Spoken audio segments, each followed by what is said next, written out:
ওইখানে বসে আমি ছন্দ বলি, মনা বাজায়, ছন্দ বলি, মনা বাজায়। মনার মাও তখন বেঁচে ছিলেন। সেই মাসিমা বহু আশীর্বাদ আমার করলেন, বাবা এর সঙ্গে নিয়ে চলার চেষ্টা করো।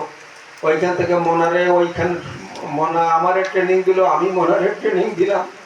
দিয়ে মোহন গ্রামে গিয়ে চৈতন্যের বাড়িতে লেবু গাছ ধরে ধরে এই আশু আর চৈতন্যের ওইখানে জোরে গুলি শেখানোর চেষ্টা করলাম। এত গুণ স্ত্রী আসলো তখন।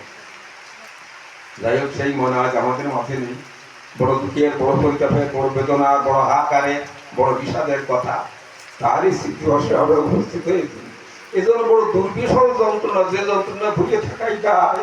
মনার ফটো যেন আমাকে তাকায় তাকায় কয়, দাদা সবাই আজ আসির, শুধু আমি নেই।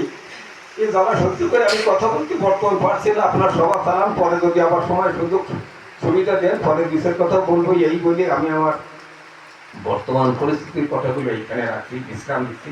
আপনার আসুন, সভা চালান, যে ফর্মে চালালে ভালো হয় সেইভাবে চালাবেন, এই আমার একান্ত কামনা, প্রার্থনা, আরাধনাও বটে।